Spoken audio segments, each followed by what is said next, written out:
ان کے کوئی کردار صحیح نہیں، معاذ اللہ اس طرح، یعنی اور زیادہ بدنامی، یعنی کفار مکہ تو پہلے سے دشمن ہے، لیکن جو اسلام کی طرف آنے والے تھے وہ بھی کنفیوز، بہت سارے لوگ کنفیوز کا شکار ہوئے.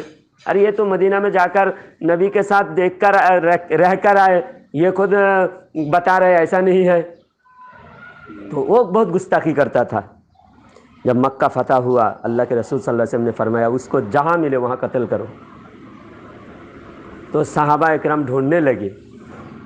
اب آج آپ دیکھتے ہو میرے بھائی ذیشان بھائی کہ اتنا نماز پڑھ رہا ہے اور اتنا پرہیزگار ہے، داڑھی ہے، اتنا اچھا قرآن پڑھتا ہے، اتنی اچھی میٹھی میٹھی بات کرتا ہے، تو غلطی کیا ہے؟ کیوں سنی لوگ ان سے دشمنی کرتے ہیں؟ اب اس واقعہ سے آپ کو پتہ چلے گا ہم کیوں دشمنی کرتے ہیں. اب سارے لوگوں کو معاف کر دیا، اس کو کیوں معاف نہیں کیا؟ کیونکہ گستاخ کو اللہ بھی معاف نہیں کرنا چاہتا ہے. اللہ چاہتا ہے کہ گستاخ کی معافی نہ ہو.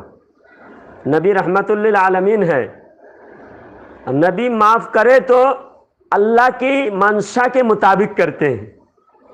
جہاں اللہ کی مرضی ہے وہی نبی کی مرضی ہے، اور جہاں نبی کی مرضی ہے وہاں اللہ کی مرضی ہے.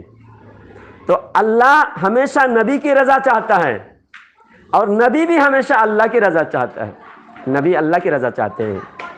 تو نبی کریم صلی اللہ علیہ وسلم نے اللہ تعالیٰ کی منشا کے مطابق کہ اے محبوب صلی اللہ علیہ وسلم، نبی کریم رؤوف الرحیم صلی اللہ علیہ وسلم، آپ گستاخ کو معاف نہ کرنا. اللہ تعالیٰ نے قرآن میں اس لیے فرمایا انا کفیناک المستہزئین، کہ اے میرے محبوب صلی اللہ علیہ وسلم آپ کے گستاخ کے لیے میں کافی ہوں. یہاں سزا کی معافی کی گنجائش اس آیات میں نہیں ہے. اس آیات میں وعید ہے، پھٹکار ہے، ڈانٹ ہے. اور نبی کی گستاخ کی اللہ تعالیٰ نے 1 2 نہیں 10 عیب قرآن میں بیان کیا. تو وہ گستاخ جو مدینہ شریف سے نبی کے چرواہا کو قتل کر کے اونٹوں کو چرا کر مکہ لے کے آ کے بھاگا تھا، بھاگ کر مکہ آیا تھا، اور مکہ آنے کے بعد کفار مکہ سے مل کر نبی کے خلاف شاعری لکھتا تھا، گستاخی کرتا تھا، بدزبانی کرتا تھا. تو مکہ میں سارے کافروں کو معاف کر دیا، لیکن اس کو اللہ تعالیٰ نے معاف کرنے کا حکم اللہ نے نہیں دیا. اور اللہ کے حبیب صلی اللہ علیہ وسلم نے صحابہ کو نہیں کہا کہ اس کو بھی معافی ہے، نہیں، وہ جہاں ملے وہاں قتل کرو. اب وہ شخص جو گستاخ تھا آج مکہ اللہ کے رسول کے قبضے میں ہے، صحابہ کے قبضے میں ہے. صحابہ اکرام اس دن اعلان فرما رہے ہیں، جوش میں ہے صحابہ، اور فرمایا صحابہ اکرام الیوم یوم الملحمہ، الیوم یوم الملحمہ، آج خون بہانے کا دن ہے، آج بدلہ لینے کا دن ہے. صحابہ یہ نعرہ لگا رہے تھے. اللہ کے حبیب رحمت للعالمین صلی اللہ علیہ وسلم نے صحابہ کی یہ نعرہ سنا، فرمایا میرے صحابہ آپ کیا کہہ رہے ہو؟ آج خون بہانے کا دن ہے، آج بدلہ لینے کا دن ہے؟ نہیں، آج معافی کا دن ہے. آج الیوم یوم المرحبہ، یوم الملحمہ نہیں. ملحمہ مطلب خون بہانے کا دن، اور مرحبہ کا مطلب آج شاباشی دینے کا دن ہے، آج گلے ملنے کا دن ہے، آج دشمنی کو بھول جانے کا دن ہے. تو جب دشمنی کو بھول جانے کا دن تھا تو ہر دشمنی کو بھول جانا تھا. لیکن جو گستاخ ہوتا ہے وہ دشمنی بھولنے کے قابل نہیں ہے، وہ دشمنی معافی کے قابل نہیں ہے. تو اس دن اللہ کے نبی صلی اللہ علیہ وسلم نے صحابہ کو فرمایا وہ جہاں ملے وہاں قتل کرو. تو صحابہ اکرام نے ڈھونڈتے ڈھونڈتے دیکھے کہ کعبے کے غلاف میں چھپا ہوا ہے وہ شخص.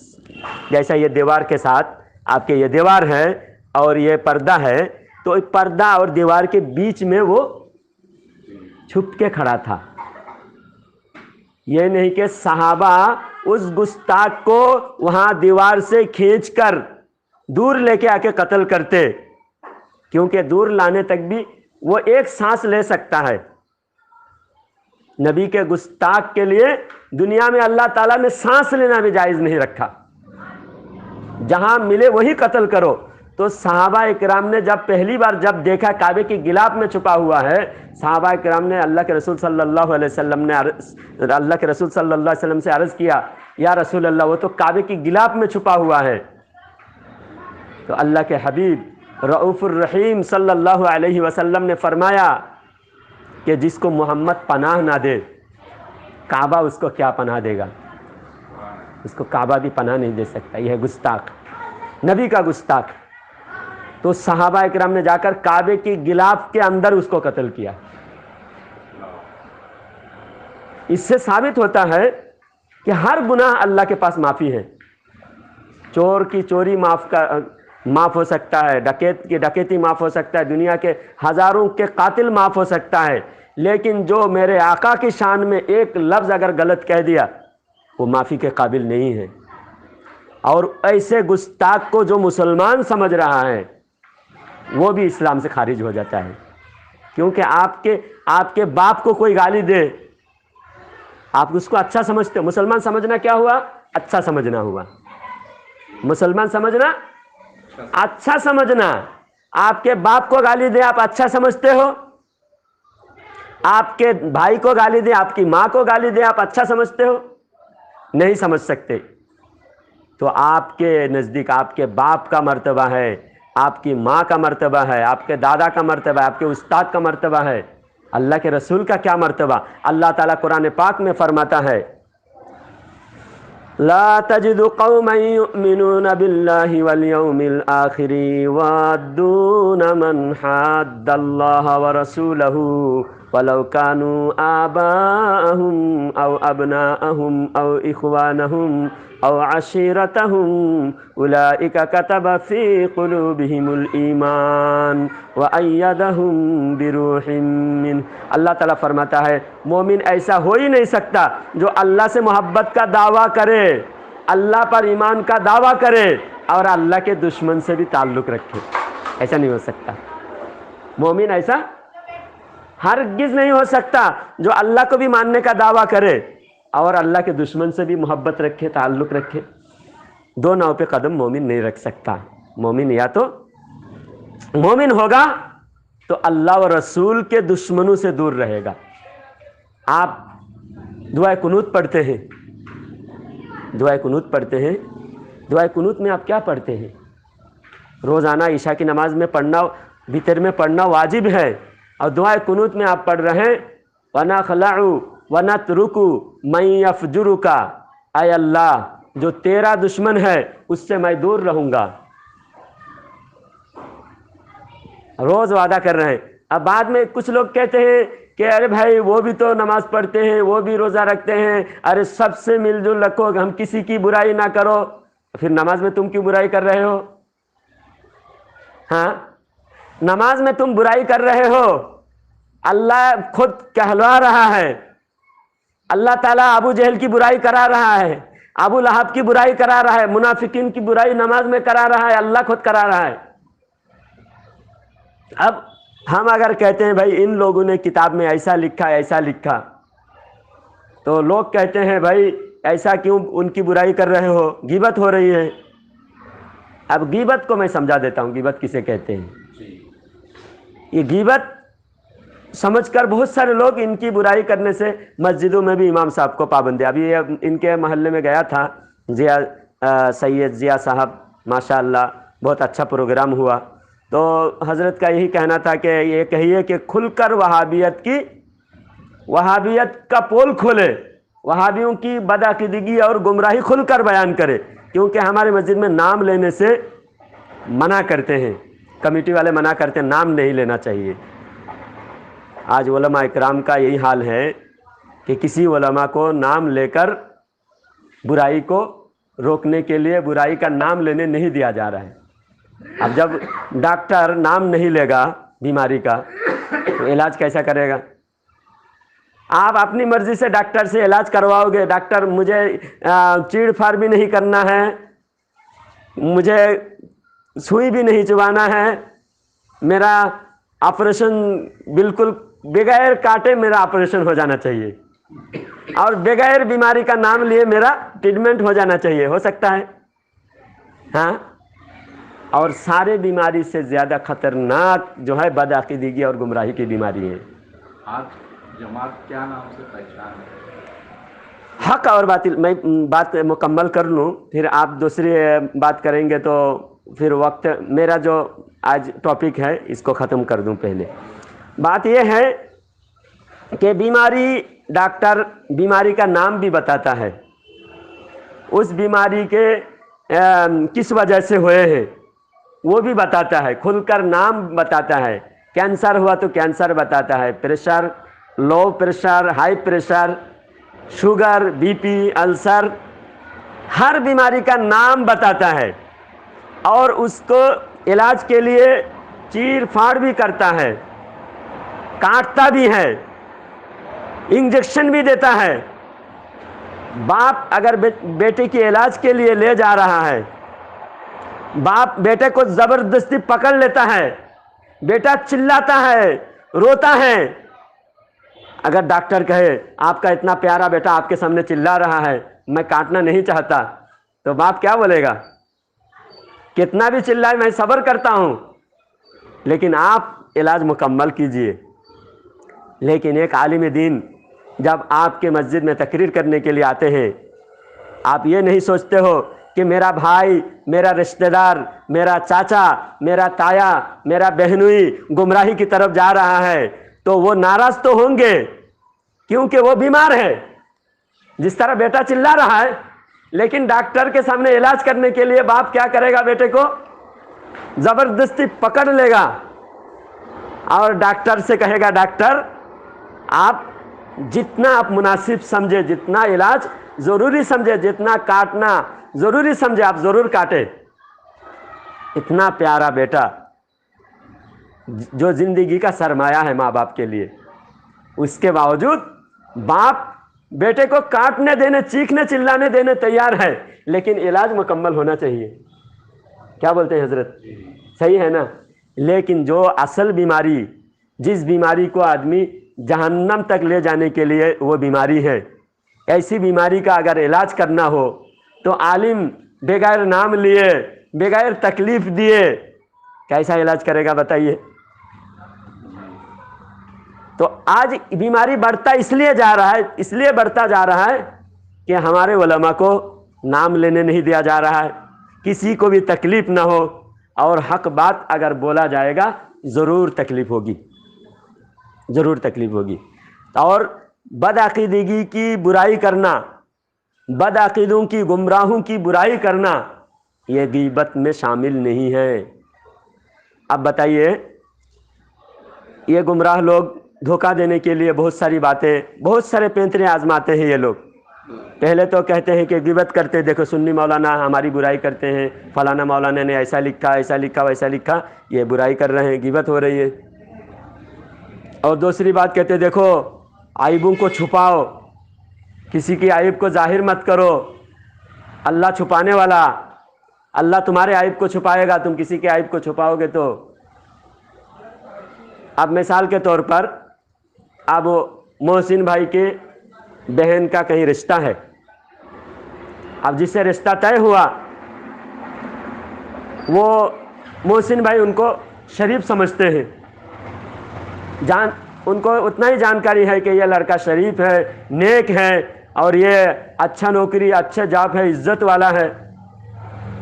لیکن اگر مجھے معلوم ہے کہ جس سے رشتہ ہو رہا ہے وہ اسے شراب پیتا ہوا میں دیکھا ہوں، اس سے بدکاری کرتا ہوا دیکھا ہوں، اور محسن بھائی اگر اس سے بیٹی کا رشتہ، بہن کا رشتہ کریں گے تو بیٹی کا، بہن کی زندگی خراب ہو سکتی ہے۔ تو اب میں محسن بھائی کو اس جس سے رشتہ ہو رہا ہے اس کی برائی کرنا یا نہیں کرنا؟ ایک زندگی کو بچانا ہے۔ محسن بھائی تو شریف سمجھ رہے ہیں، لیکن میں جو آنکھوں دیکھا، میں حال بیان کروں گا، تو اگر میں حال بیان کروں گا تو محسن بھائی اپنی زندگی، بیٹی بہن کی زندگی بچا لیں گے۔ تو اب اس حال میں عیب بیان کرنا ثواب ہے، غیبت نہیں ہے، غیبت نہیں ہے، ثواب ہے۔ کسی کی عزت خراب کرنے کے لیے، کسی شریف انسان کو ذلیل کرنے کے لیے، کسی شریف انسان کی عزت خراب کرنے کے لیے اس کی برائی کو ڈھونڈنا، اس کی برائی کو بلا وجہ بیان کرنا، یہ غیبت ہوتا ہے۔ اب میں عیب بیان کرنے کے تعلق سے ایک واقعہ بیان کرتا ہوں، تفسیر میں ہے۔ حضرت موسیٰ علیہ السلام کے زمانے میں ایک بار قحط سالی ہوئی، بارش بند ہو گیا، تو حضرت موسیٰ علیہ السلام تمام بنی اسرائیل کے لوگوں کو لے کے میدان میں پہنچے صلاۃ الاستسقاء پڑھنے کے لیے، نماز استسقاء پڑھ کر بارش کے لیے دعا مانگے۔ تو اللہ تعالیٰ نے موسیٰ علیہ السلام کو وحی نازل فرمایا اور فرمایا کہ اے موسیٰ، اس مجلس میں ایک مجرم ہے، گنہگار ہے، ایک مجرم ہے، گنہگار ہے، اس کو یہاں سے نکال دو۔ جب تک اس کو نہیں نکالو گے بارش نہیں ہوگی۔ حضرت موسیٰ علیہ السلام جلال میں آئے، سارے لوگوں کے سامنے موسیٰ علیہ السلام نے فرمایا، اے لوگوں سنو، یہاں پر ایک فلانا ایسا ایسا گناہ کرنے والا ہے، اگر کوئی ایسا آدمی ہے تو جلدی نکل جاؤ یہاں سے، ورنہ میں اس کو ڈھونڈ کے نکالوں گا، نکل جاؤ یہاں سے۔ تو وہ جو گنہگار تھا، جو وہی گناہ کا کام کرتا تھا، وہ شخص سمجھ گیا کہ میرے بارے میں بات ہو رہی ہے، تو فوراً وہ سچے دل سے اسی وقت وہ سوچا کہ اگر میں لوگوں کے بیچ میں سے نکل جاؤں تو میری بے عزتی ہے، اور اگر نہیں نکلوں گا تو میں بچ نہیں پاؤں گا، اللہ کے کلیم مجھے ضرور نکالیں گے۔ تو اسی وقت وہ دل میں گڑ گڑا کر اللہ تعالیٰ سے سچے دل سے توبہ کیا، اے پروردگار، میں معافی مانگتا ہوں تیرے سے، تو ہی جانتا ہے میرے گناہ، لوگوں کے سامنے مجھے بے عزت مت کرنا، میرا گناہ کا پردہ نہ کھولنا۔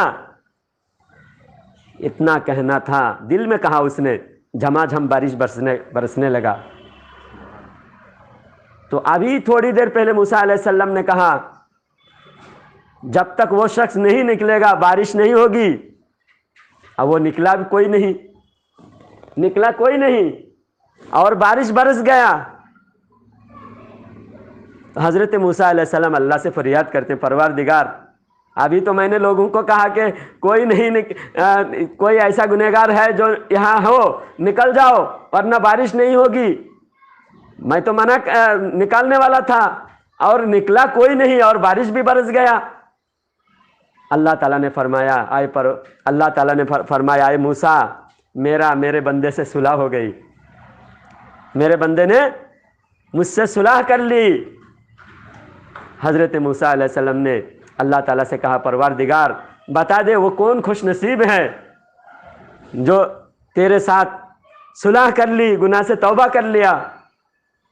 تو اللہ تعالیٰ نے فرمایا، اے موسیٰ، جب بندہ میرے دشمنی کرتا تھا، میرا نافرمانی کرتا تھا، اسی وقت اس کے گناہ کو میں پردے میں رکھا تھا، آج وہ توبہ کر لیا، آج میں کیسا اس کے نام کو ظاہر کر دوں؟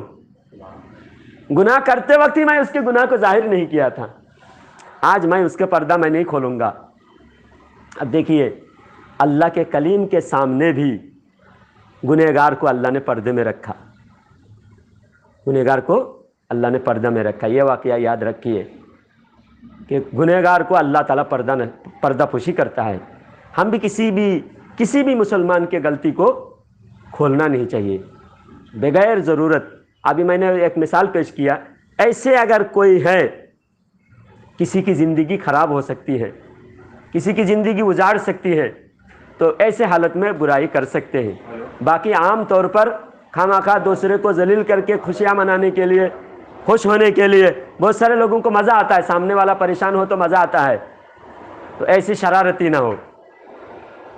تو ایسے حالت میں پردہ پوشی کرنا چاہیے، اور کسی کی زندگی خراب ہونے سے بچانے کے لیے برائی کرنا چاہیے۔ اب ایک شخص جو ساری زندگی گناہوں میں تھا، ایک بار اللہ تعالیٰ سے معافی مانگا، توبہ کیا، اللہ تعالیٰ فوراً اس کی توبہ کو قبول فرما لیا۔ اللہ تعالیٰ قرآن میں فرماتا ہے، الم تعلم ان اللہ هو يقبل التوبۃ ويأخذ الصدقات وان اللہ هو التواب الرحیم۔ اللہ تعالیٰ فرماتا ہے، میرے بندہ تاکید سے فرما رہا ہے، تم نہیں جانتے کہ میں توبہ قبول کرنے والا ہوں؟ میرے پاس توبہ کرو، میں توبہ قبول کرنے والا ہوں، تمہارے صدقات، تمہارے نیکیوں کو قبول کرنے والا ہوں، اور میں بہت زیادہ توبہ قبول کرنے والا۔ اور جب کوئی بندہ گناہوں سے توبہ کرتا ہے تو اس بستی سے اللہ تعالیٰ 40 دن تک اس بستی کے تمام قبرستان سے عذاب ہٹا لیتا ہے۔ 40 دن تک ایک نوجوان توبہ کرنے پر 40 دن تک اس بستی میں اللہ کی رحمتیں نازل ہوتی رہتی ہیں۔ توبہ کی بہت اہمیت ہے۔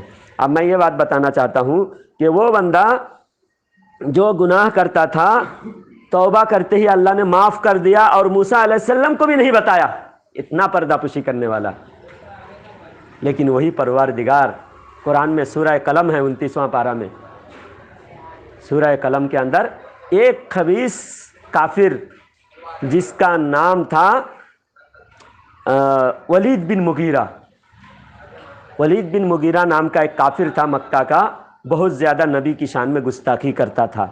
ایک دن وہ شخص آ کر اللہ کے نبی صلی اللہ علیہ وسلم کے منہ کے سامنے جب اللہ کے نبی صلی اللہ علیہ وسلم کی زبان سے توحید و رسالات کی بات سنا، قرآن کی آیاتیں سننے کے بعد اس نے مذاق کے طور پر کہا معاذ اللہ محمد صلی اللہ علیہ وسلم تو پاگل ہو گیا ہے، معاذ اللہ استغفر اللہ، اتنا کہا، مجنون کہا نبی کو۔ تو اللہ تعالیٰ نے سورہ قلم نازل فرمایا، اور اللہ تعالیٰ نے فرمایا نون والقلم وما یسطرون ما انت بنعمت ربک بمجنون وان لک لاجرا غیر ممنون وانک لعلی خلق عظیم فستبصر ویبصرون بأیکم المفتون ان ربک هو اعلم بمن ضل عن سبیلہ وهو اعلم بالمہتدین فلا تطع المکذبین ودوا لو تدہن فیدہنون۔ یہ آیاتیں اللہ کے نبی صلی اللہ علیہ وسلم کی شان میں اللہ تعالیٰ آیاتیں سنایا، اللہ تعالیٰ نے نازل فرمایا۔ جب اللہ تعالیٰ فرمایا ما انت بنعمت ربک بمجنون، اے میرے محبوب صلی اللہ علیہ وسلم آپ مجنون نہیں ہو، اللہ کی نعمت سے آپ مجنون نہیں ہو۔ اللہ کے جواب آ گئے، اللہ نے کہہ دیا آپ مجنون نہیں ہو، لیکن جس نے گستاخی کیا تھا اس کا بھی جواب اللہ نے دینا۔ اللہ کے نبی کی گستاخی ہو رہا ہے، نبی جواب نہیں دے رہے ہیں، صحابہ جواب نہیں دے رہا ہے، خدا جواب دے رہا ہے۔ صحابہ جواب نہیں دے رہے ہیں، نبی جواب نہیں دے رہے ہیں، خدا جواب دے رہے، خدا تعالیٰ جواب دے رہا ہے۔ اللہ تعالیٰ فرمایا اس گستاخ کے بارے میں، ولید بن مغیرہ کے بارے میں اللہ تعالیٰ نے 10 صفات اس کی برائی بیان فرمایا، 10 صفات، 10 برائی اس کی بیان کیا۔ تو گستاخ کی برائی کرنا خدا تعالیٰ کی سنت ہے۔ 10 برائی اس کی اللہ تعالیٰ نے بیان کیا۔ جب اس آیات کو ولید بن مغیرہ کے پاس پہنچایا گیا، ولید بن مغیرہ سنا وَلَا تُطِعْ كُلَّ حَلَّافٍ مَّهِينٍ هَمَّازٍ مَّشَّاءٍ بِنَمِيمٍ مَّنَّاعٍ لِّلْخَيْرِ مُعْتَدٍ أَثِيمٍ عُتُلٍّ بَعْدَ ذَلِكَ زَنِيمٍ۔ 10 برائی کیا، وہ چغل خور ہے، حد سے زیادہ لالچی ہے، اور گالی باز ہے، بدتمیز ہے، شرارتی ہے، بے حیا ہے، بہت ساری اس کی برائی کیا۔ آخر میں کہا اللہ تعالیٰ نے زنیم، زنا کی اولاد ہے۔ جب اس نے اس کو کہا کہ زنا کی اولاد ہے، فوراً وہ کہا کہ 9 برائی تو میں خود جانتا ہوں کہ میں ایسا ہوں۔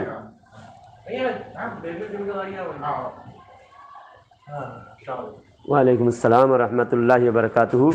ولید بن مغیرہ جب اس کی 10 برائی سنا تو کہا کہ 9 برائی تو میں خود جانتا ہوں، یہ 10ویں برائی تو میں خود بھی نہیں جانتا، میرے ماں سے جا کے پوچھ لیتا ہوں۔ تو ماں سے جا کے پوچھا، ماں نے پہلے انکار کیا، تو ماں کے سینہ پر بیٹھا وہ اور تلوار سے گردن کاٹنے لگا، کہا کہ سچ بول ورنہ میں گردن کاٹ دوں گا تیرا، کیونکہ محمد صلی اللہ علیہ وسلم جو بولتے ہیں سچ بولتے ہیں۔ کافر کو بھی یقین تھا کہ محمد صلی اللہ علیہ وسلم کبھی جھوٹ نہیں بولتے، کبھی کسی غلط عیب بیان نہیں کرتے، جو ہوگا وہی بیان کریں گے۔ محمد جھوٹ نہیں بولتے، تو بتا، سچ بتا۔ تو ماں نے کہا کہ تیرے باپ کے اندر اولاد پیدا کرنے کی قابلیت نہیں تھی، اس لیے تیرے باپ کے بہت جاگیر مال دولت تھی، ان تمام دولت کو بچانے کے لیے میں نے چرواہے سے منہ کلا کیا اور تو پیدا ہوا۔ تو اب بتائیے، ایسی برائی جو دنیا کے کوئی نہیں جانتا، جو برائی خود وہ برا انسان بھی نہیں جانتا، پھر بھی اللہ تعالیٰ اس برائی کو کھول دیتا ہے، اور ایسا کھول دیتا ہے قیامت تک اس کی برائی لوگوں میں چرچا ہوتا رہے گا۔ قرآن پڑھی جاتی، جب تک قرآن پڑھتے رہیں گے اس برائی کا چرچا ہوتا رہے گا۔ یہ کس لیے؟ نبی کے گستاخ۔ اذان ہو رہے ہیں، اذان کے بعد پھر بات کریں گے انشاءاللہ۔ تھوڑی دیر رکیے اور 10 منٹ بات کر کے پھر ہم یہی نماز ادا کریں گے، اور انشاءاللہ تھوڑی دیر جلدی نکل جائیں گے انشاءاللہ۔ اذان ہونے دیجیے۔ 1-2 گھنٹے کی نماز۔ اچھا، آپ بیٹھیں گے، ذرا بات مکمل کر لوں۔ اب جو ہے نبی کے گستاخ کے توبہ بھی قبول نہیں ہے، معافی بھی نہیں ہے، اور اس کے عیب بیان کرنا کیا ہے؟ اللہ تعالیٰ کی طرف سے ہے۔ اللہ تعالیٰ خود گستاخ کی عیب بیان کرتا ہے۔ اب گستاخ کا مطلب ہے بے ادبی، ایسے الفاظ جو کسی کو کہنے سے اس کو برا لگے، اس کی انسلٹ ہو، اس کی عزت کو ٹھیس پہنچے، جو اس کے شان کے خلاف ہو، اسے کہتے بے ادبی۔ اور اللہ کے شان میں، نبی کے شان میں بے ادبی کرنا، گستاخی کرنا، یہ ایمان ختم کر دیتا ہے، یہ کفر ہے۔ ادنا گستاخی، یہاں تک کہ گستاخی اشارے میں بھی اگر کوئی گستاخی کرے، اور انداز میں بھی اگر گستاخی کرے، گستاخی کا الفاظ نہ ہو بلکہ انداز ہو، تو بھی کفر ہے۔ ایک بات واقعہ کتاب میں لکھے ہیں، مدینہ شریف میں، آپ ادھر بیٹھیے حضرت، تھوڑی دیر میں ہم بھی نماز یہیں پڑھیں گے۔ مدینہ شریف کے ایک کنارے میں ایک مسجد تھی، اس مسجد میں امام صاحب فجر کی نماز پڑھا رہے تھے۔ حضرت عمر فاروق رضی اللہ تعالیٰ عنہ دوسرے مدینہ شریف کی مسجد نبی میں حضرت عمر رضی اللہ تعالیٰ عنہ فجر کی نماز پڑھ کر اس محلے میں گھومنے کے لیے آئے تھے، گشت کر رہے تھے۔ تو دیکھا کہ مسجد کے امام صاحب بہت اچھی طرح نماز پڑھ رہے ہیں، قرات بہت اچھی، قرآن کی آیات بہت اچھے انداز میں پڑھ رہے تھے۔ تو حضرت عمر رضی اللہ تعالیٰ عنہ نے مسجد کے باہر کھڑے کھڑے پوری قرات سنے، پورے سورہ پڑھتے ہوئے سنا، بہت اچھا لگا۔ دوسرے دن بھی اتنا اچھا پڑھنے والے، اور صحابہ کے زمانے میں حضرت عمر رضی اللہ تعالیٰ عنہ خود اچھا سمجھ رہے ہیں کہ اتنا اچھا پڑھ رہے ہیں۔ دوسرے دن بھی حضرت عمر رضی اللہ تعالیٰ عنہ نے وہاں پہنچ کر دیکھے کہ وہی سورہ پڑھ رہے، کل جو پڑھ رہے تھے، ہاں، عبس وتولی سورہ، وہی سورہ پڑھ رہے تھے۔ قرآن شریف کے اندر 30واں پارہ میں سورہ عبس دوسرے دن بھی پڑھ رہے تھے۔ تو فوراً حضرت عمر رضی اللہ تعالیٰ عنہ کو شک ہوا۔ تیسرے دن حضرت عمر رضی اللہ تعالیٰ عنہ تلوار لے کے آئے اور امام صاحب کو بلا کر نماز کے بعد، امام صاحب آپ 3 دن سے میں دیکھ رہا ہوں کہ آپ ایک ہی سورہ پڑھ رہے ہیں۔ مسئلہ یہ ہے کہ بلا وجہ ایک ہی سورہ ہر نماز میں نہیں پڑھنا، اگر جس کو یاد ہو بدل کے پڑھے، ہر نماز میں الگ الگ سورہ پڑھے، بہتر ہے۔ بلا وزر، جس کو آتا ہی نہ ہو، وہ جو آتا ہے اسی سے پڑھے۔ کسی کو اگر پورا 30واں پارہ یاد ہے تو روز بدل کے الگ الگ سورہ پڑھے، بہتر ہے۔ تو امام صاحب اتنا اچھا پڑھ رہے ہیں، پھر بھی روزانہ ایک ہی سورہ کیوں پڑھ رہے ہیں؟ تو امام صاحب نے حضرت عمر رضی اللہ تعالیٰ عنہ سے کہا کہ مجھے یہ سورہ بہت اچھا لگتا ہے۔ اب اس میں بھی کوئی عیب نہیں، کوئی سورہ اگر کسی کو اچھا لگتا ہو، مثال کے طور پر کبھی میں کسی محلے میں جاتا ہوں تو فجر کی نماز مجھے پڑھانے دیتے ہیں، اور وہ کمیٹی کا ایک صدر صاحب ہے، حاجی صاحب ہے، بولتے ہیں حضرت آج سورہ مریم کی تلاوت کیجیے، آپ آج سورہ رحمان کی تلاوت کیجیے، آج سورہ ملک کی آپ تلاوت کیجیے، فجر کی نماز آپ یہ سورہ پڑھائیں گے تو بہت اچھا لگے گا۔ تو ان کو پسند ہے کہ میری آواز میں ان کو یہ سورہ پڑھ کے سناؤں، اس میں بھی کوئی عیب نہیں ہے۔ بعض لوگوں کو کوئی سورہ خصوصی وظیفہ کے طور پر ان کو اچھا لگتا ہے، لیکن ان کا منشا کیا ہے اس حساب سے دیکھنا ہوتا ہے. اب بتائیے قرآن شریف پڑھ رہا ہے اور کتنے اچھے انداز میں پڑھ رہا ہے, پھر بھی حضرت عمر رضی اللہ تعالیٰ عنہ تلوار لے کے کیوں گئے؟ آخر میں سمجھ میں آئے گا جب حضرت عمر رضی اللہ تعالیٰ عنہ نے امام صاحب سے کہا کہ یہ سورہ آپ روز کیوں پڑھتے ہو, تو امام صاحب نے کہا کہ یہ سورہ میں اس لیے پڑھتا ہوں کہ یہ سورہ مجھے اچھا لگتا ہے. حضرت عمر نے کہا کہ اچھا کیوں لگتا ہے یہ سورہ؟ تو وہ امام صاحب نے کہا کہ یہ سورہ مجھے اس لیے اچھا لگتا ہے کہ اس سورہ میں اللہ نے نبی کو ڈانٹا. اللہ نے نبی کو ڈانٹا. کیا ہے؟ اللہ ڈانٹتا ہے نبی کو. اللہ تعالیٰ نبی کی عظمت سکھاتا ہے, نبی کی ادب تعظیم سکھاتا ہے. اللہ تعالیٰ اتنا ادب, خود نبی کی ادب اللہ کرتا ہے, نبی کی تعظیم اللہ کرتا ہے. تعظیم کرنے والا ڈانٹتا ہے. ڈانٹنے کو تعظیم کہتا ہے کیا؟ تعظیم کرنے والے کو ڈانٹنے کو تعظیم کہتا ہے؟ اللہ تعالیٰ خود تعظیم کرتا ہے, تعظیم سکھاتا ہے. وَتُعَزِّرُهُ وَتُوَقِّرُهُ وَتُسَبِّحُهُ بُكْرَةً وَأَصِيلًا. اللہ فرماتا ہے تم پہلے اللہ پر اور اللہ کے رسول پر ایمان لاؤ اور اللہ و رسول کی تعظیم کرو, توقیر کرو, پھر عبادت کرو. تؤمنوا باللہ ورسولہ. اللہ فرماتا ہے اللہ و رسول پر ایمان لاؤ, پہلا درجہ ایمان, دوسرے درجہ نبی کی تعظیم, اور تیسرے درجے میں عبادت. عبادت کا درجہ تیسرا. تو مفسرین اس آیات کی تفسیر میں فرماتے ہیں کہ ایک ایمان اور دوسرا ہے عمل, دونوں کے رابطے کے لیے بیچ میں اللہ تعالیٰ نے نبی کی تعظیم کو رکھا.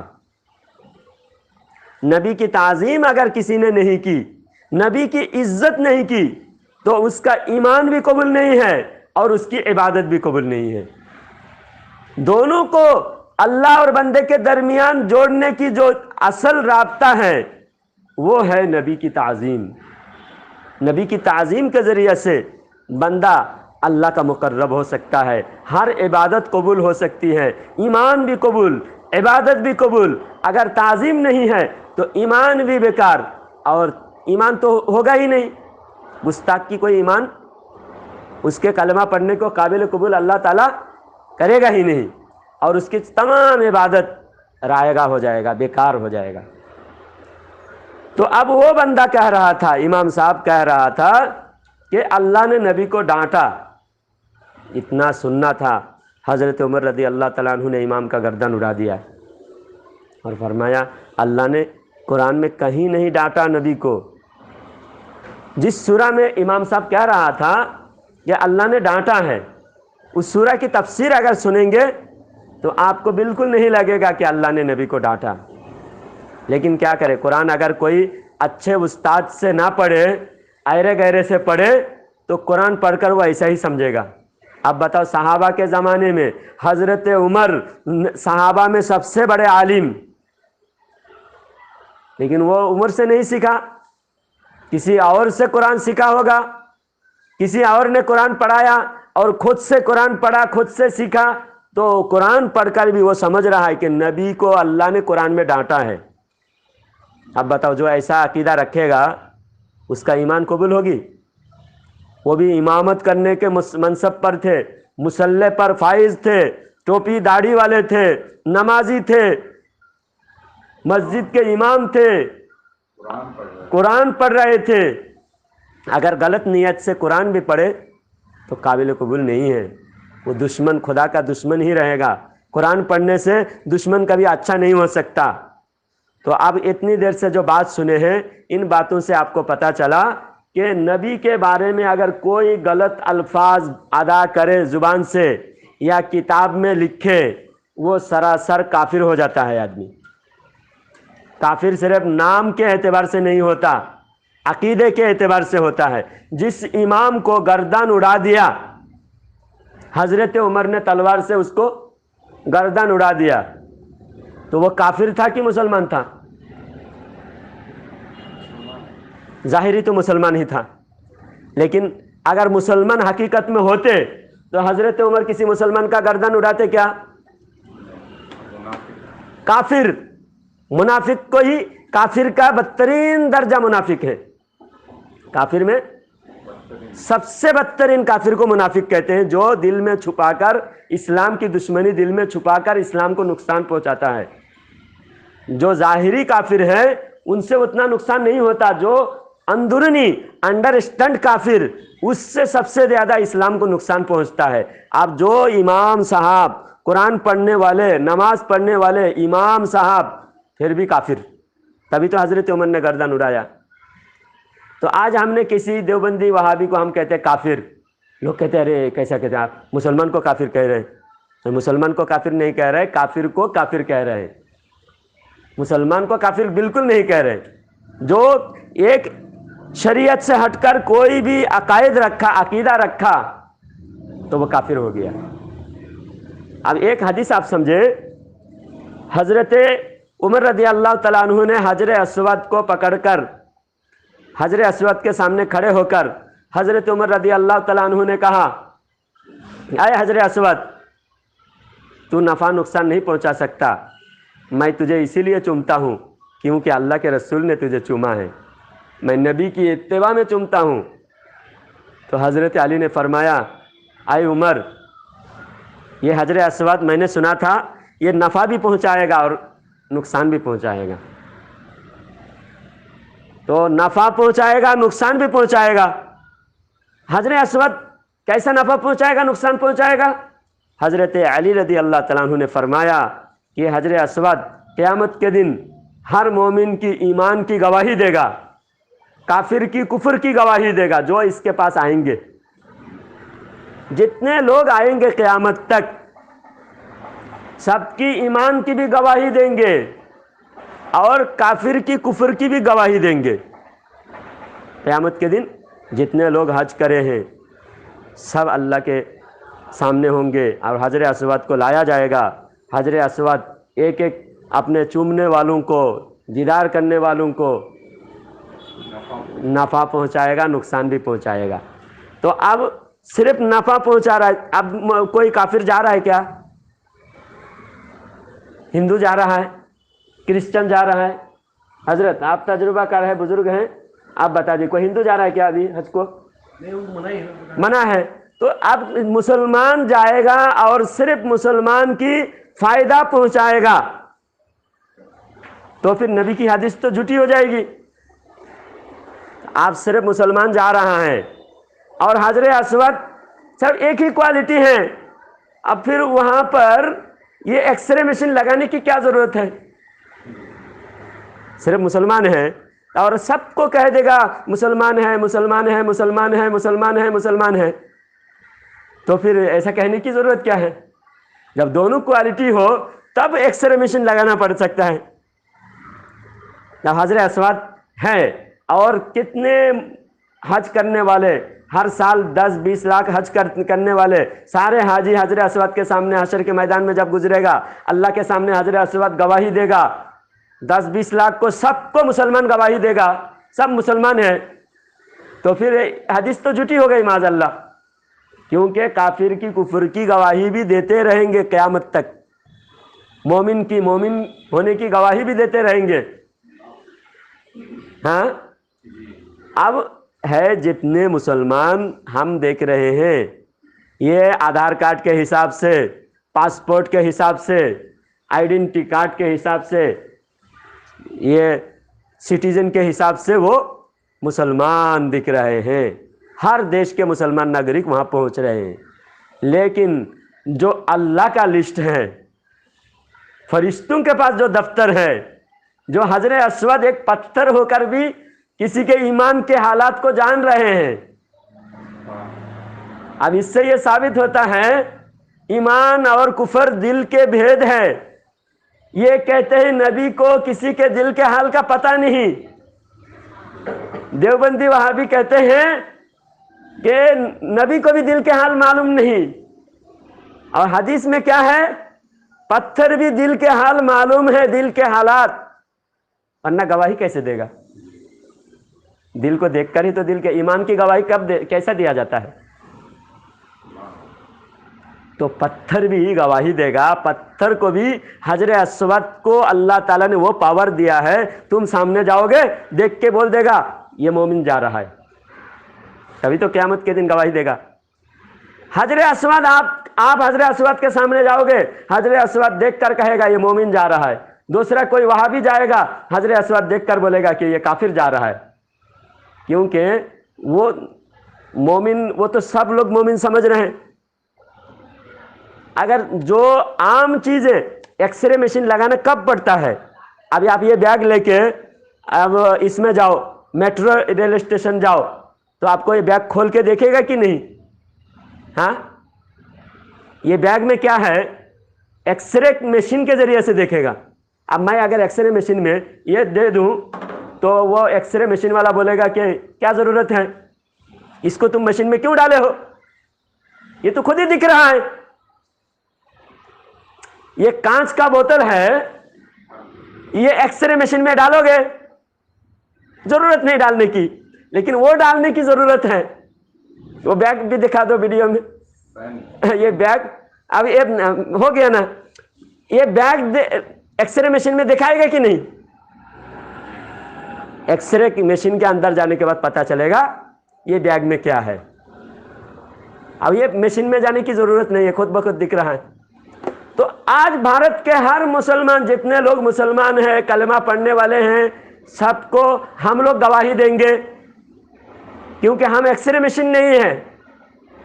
ہم گواہی دیں گے, دیکھو یہ مسلمان دکھ رہا ہے, داڑھی ہے, ٹوپی ہے, نمازی ہے, کلمہ پڑھنے والے ہیں, یہ مسلمان ہے.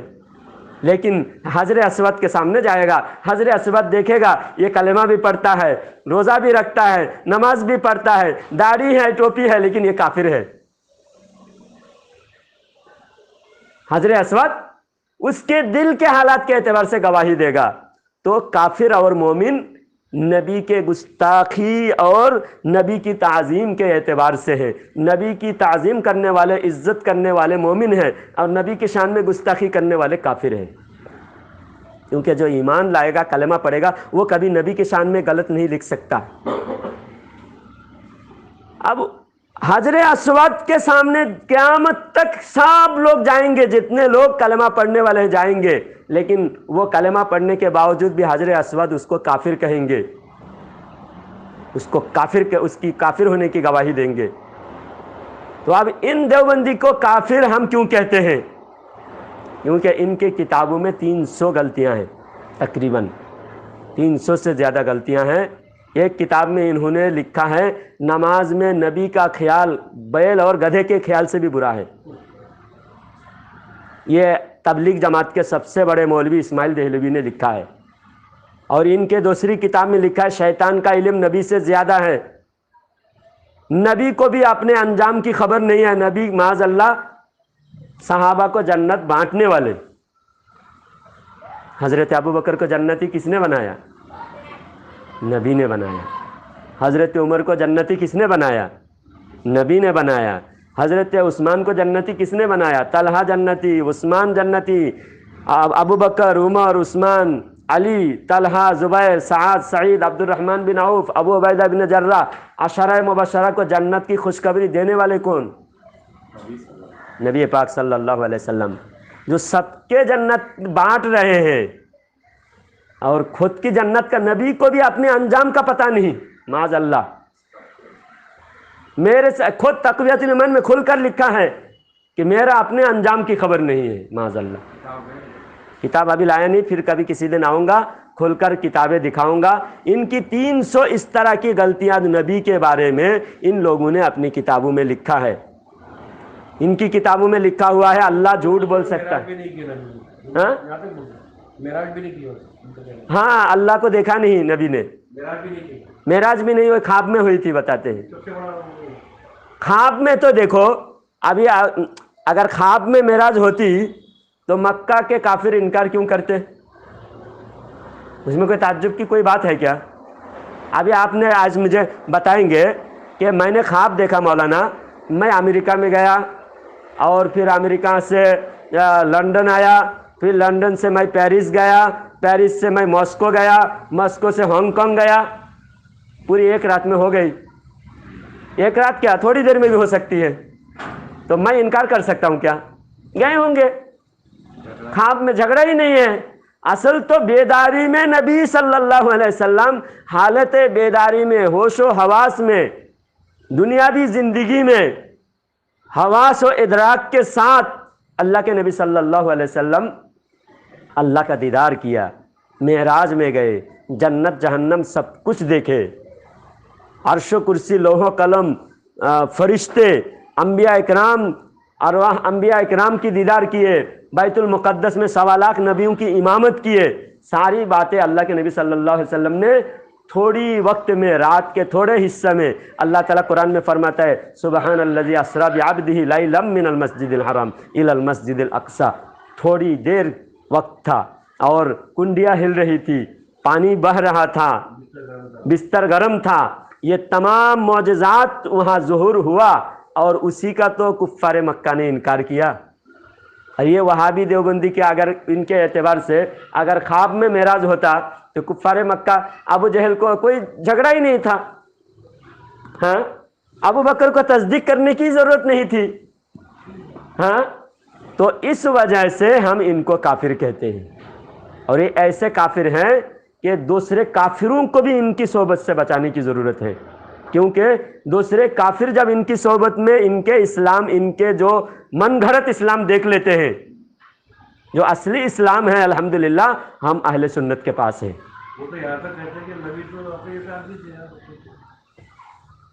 اب اپنے جیسا آدمی کہنے والے، نبی کو کوئی اختیار نہیں کہنے والے، میں ایک حدیث پیش کرتا ہوں۔ اللہ کے نبی صلی اللہ علیہ وسلم ارشاد فرماتے ہیں کہ 2 چیزوں کی ضمانت دے دو، میں تم کو جنت کی ضمانت دیتا ہوں۔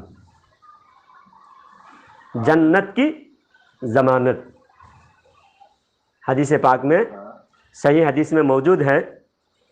ذرا بات بھائی کو کرنے دیجئے، مختصر بات ہو جائے، اور 2-4 منٹ میں بات ختم کر کے ہم نکل جائیں گے۔ 7 بج گئے اور ہم مغرب بھی نماز بھی پڑھیں گے، ہاں۔ تو 2 چیزوں کی ضمانت دے دو، میں تم کو جنت کی ضمانت دیتا ہوں۔ اب 2 چیزیں کیا؟ ایک زبان اور ایک شرمگاہ۔ اللہ کے نبی صلی اللہ علیہ وسلم نے یہ 2 چیز تم اپنے کنٹرول میں رکھو، حفاظت کرو، میں جنت کی تم کو ضمانت دیتا ہوں۔ اب ضمانت کے طور پر، مثال کے طور پر، کوئی اگر کیس کر دے، FIR کر دے، مقدمہ کسی پر دائر ہو، کورٹ میں اس کی پیشی ہو، کورٹ پیشی ہونے کے بعد اس کو ریمانڈ میں 14 دن کی کسٹڈی میں اگر دے دے، پھر اس کو چھڑانے کے لیے کوئی جائے کہ میرا بھائی ہے اس کو چھوڑ دو، تو پولیس کیا کرے؟ ضمانت دے دو۔ کچھ رقم رکھوا جاتا ہے، یا گھر کا کوئی جتنا رقم ہوتا ہے اسے ضمانت کہتے ہیں، ہے نا؟ تو اب اگر میرے سے اگر کوئی 10 کروڑ کی ضمانت لینا چاہے، میرے پاس 10,000 بھی نہیں ہے، تو میری ضمانت، میں 10 کروڑ کی، میرے پاس 10,000 بھی نہیں ہے، تو کیا میں 10 کروڑ کی ضمانت دے سکتا ہوں؟ میں اگر یہ بڑا بلڈنگ کا میں ضمانت دیتا ہوں آپ کو، آپ مانیں گے میری ضمانت؟ مالک ہونا پڑتا ہے ضمانت دینے کے لیے، ہاں، ضمانت کے لیے پہلے مالک ہونا پڑتا ہے، اختیار ہونا پڑتا ہے۔ جو کہتے ہیں نبی کو اختیار نہیں، تو نبی جنت کی ضمانت کیسے دیتے ہیں؟ تو ہر مسلک والے جواب نہیں دے سکتے۔ بریلی کے تاجدار امام احمد رضا خان رحمۃ اللہ علیہ نے جواب دیا، نہیں محبوب و محب میں میرا تیرا، میں تو مالک ہی کہوں گا، تو مالک کے حبیب یعنی محبوب و محب میں نہیں میرا تیرا۔ تو اللہ مالک ہے، مالک کل نے، خالق کل نے نبی کو مالک کل بنا دیا، اس لیے نبی کائنات کے ہر چیز کی ضمانت دے رہے ہیں۔ ایک ہی ساتھ میں اللہ بھی سارے زمین کے مالک ہیں، اور اللہ کے نبی کو بھی اللہ نے مالک بنا دیا ہے۔ دونوں جہاں ہیں ان کے اختیار میں، دونوں جہاں کی نعمتیں ہیں ان کے خالی ہاتھ میں۔ تو یہ جواب صرف بریلی کے تاجدار امام احمد رضا خان رحمۃ اللہ علیہ دے سکتے ہیں، باقی کوئی بدعقیدہ فرقہ، کوئی گمراہ وہابی فرقہ والا اس کا جواب نہیں دے سکتے۔ اللہ تعالی ہم سب کو بدعقیدہ وہابیوں سے دور رہے، اور اللہ تعالی ہم سب کو ہمارے ایمان عقیدے کی حفاظت فرمائے، ہر باطل فرقے سے ہمیں دور رہنے کی توفیق عطا فرمائے۔ اللہ تعالی ان بدعقیدوں کو ہدایت نصیب فرمائے، جس کے نصیب میں ہدایت نہیں ہے اللہ تعالی اس سے زمین کو پاک فرمائے۔ اللہ تعالی ہم سب کو ایمان کی حفاظت کرنے کی اور دوسروں کے لیے ہدایت کا ذریعہ بننے کی ہمیں توفیق عطا فرمائے، آمین۔ وآخر دعوانا الحمدللہ رب العالمین۔ جو حضرت ابھی نماز کا ٹائم ہونے والا ہے، نماز کا ٹائم ہو گیا، پھر نہیں اور نہیں بیٹھیں گے، نماز